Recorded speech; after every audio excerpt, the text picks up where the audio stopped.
Who was the best on-screen Superman? That's what we're going to talk about right now.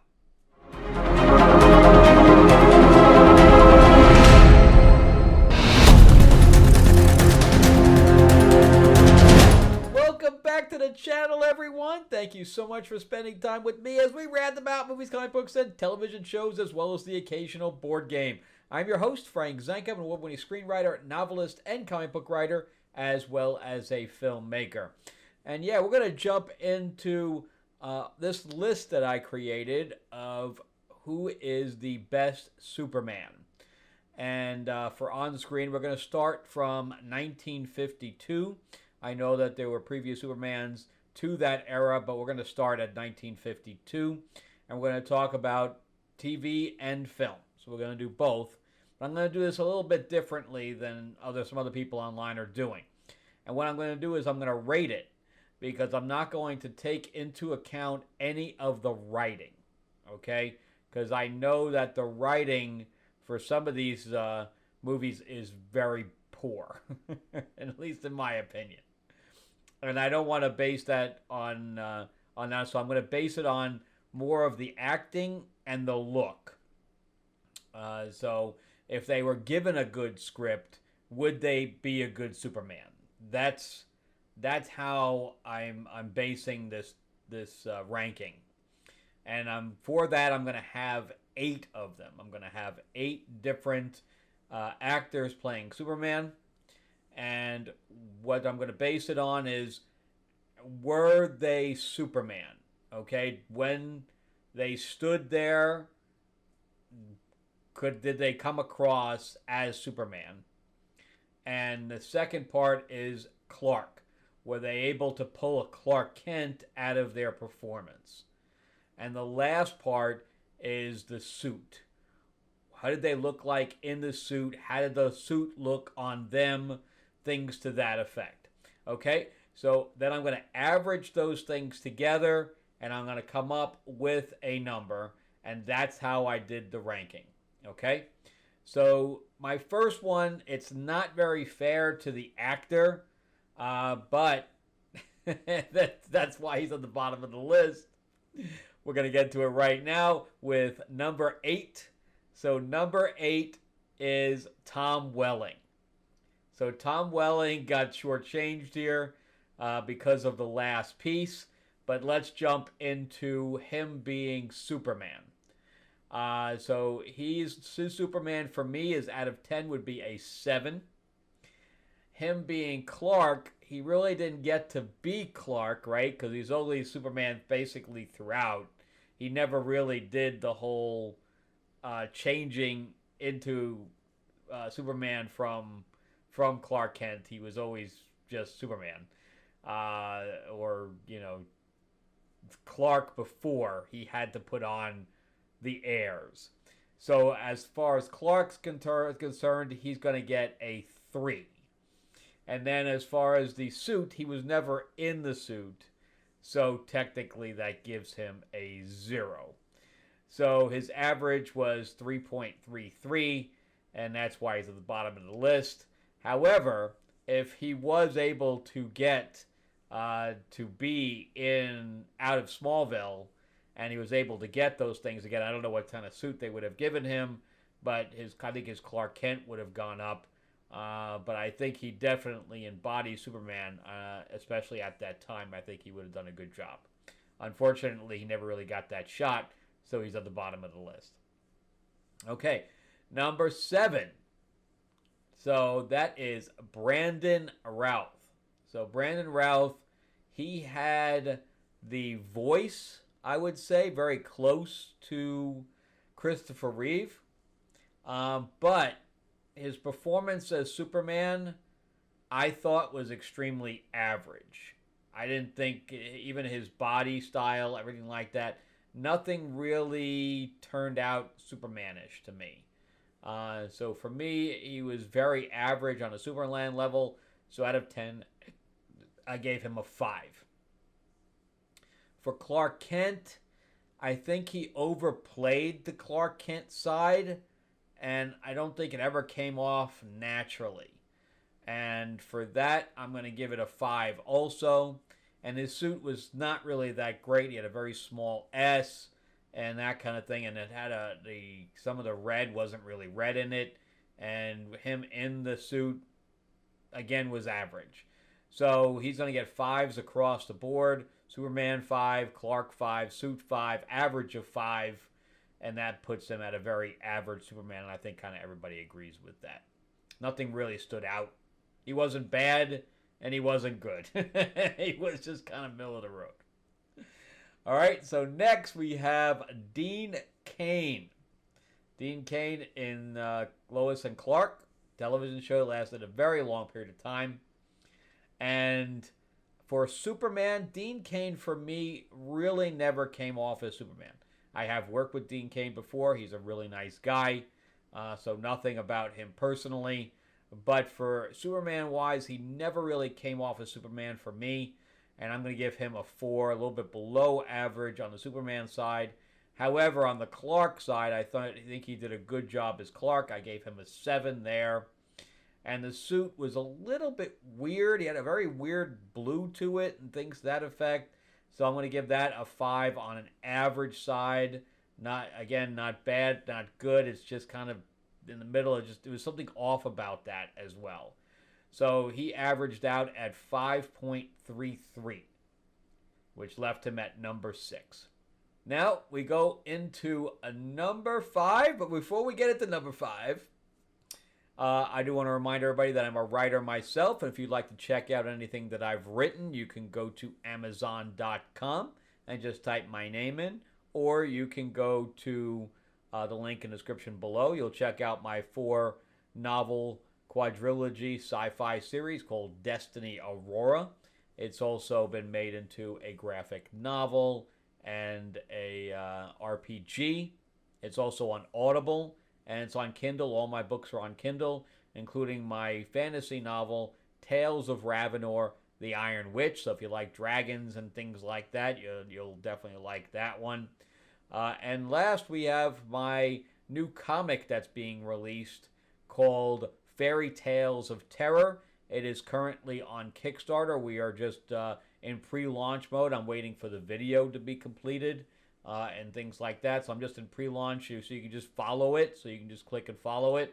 Right now, we are approaching 450 followers. I think I passed like 220 or something like that today. So we're going to get to 450 before I even launch for sure.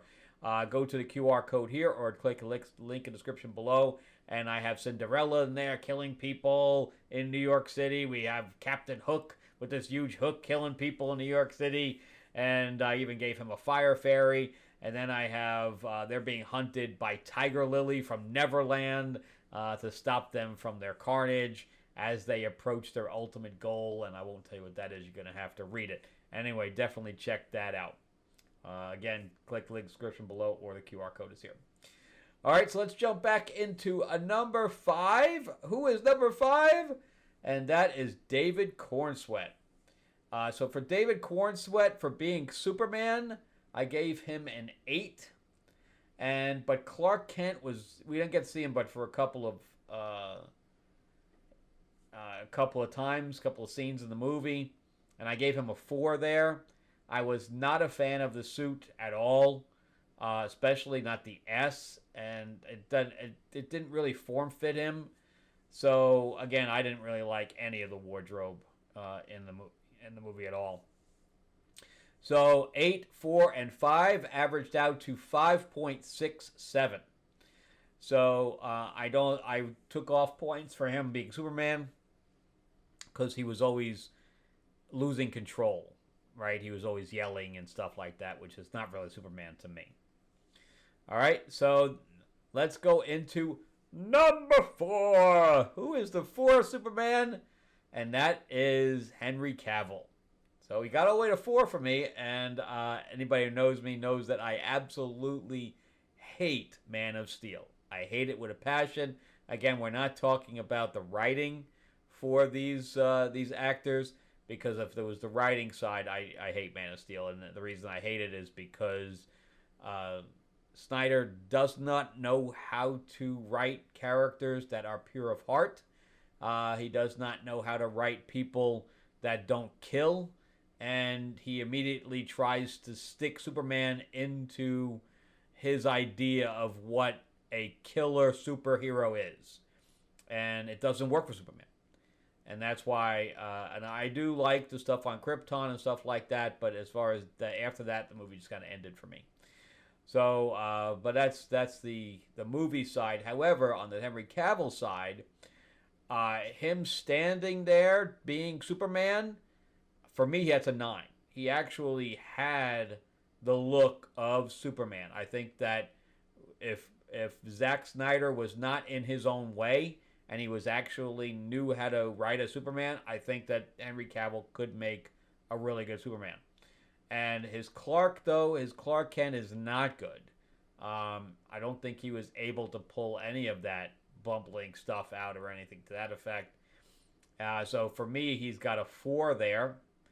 And the suit, for me, is a 7. It is above average, but I am a kind of a trunks guy and stuff like that. It was a little dark, but I've seen people like lighten it up, and when it lightens up, it looks a lot better.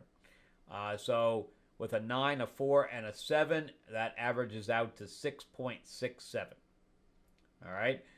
So number 3, let's jump into number 3. George Reeve from The Adventures of Superman in 1952. Some quote him as the first, even though he wasn't the first. There was others before him, but basically he's the most well-known first. So for Superman, he's an 8 for me. He was able to do the smile at the same time as being the guy that could put his hands on his hips or, cross his arms, and he can come off as Superman. He played Clark a little differently here. He didn't play the bungling Clark Kent here, but he still it's still a major difference between his Clark Kent and Superman. And I thought that he did it just in a different way, but very, very well. Once he put the glasses on and stuff like that, he was a different person.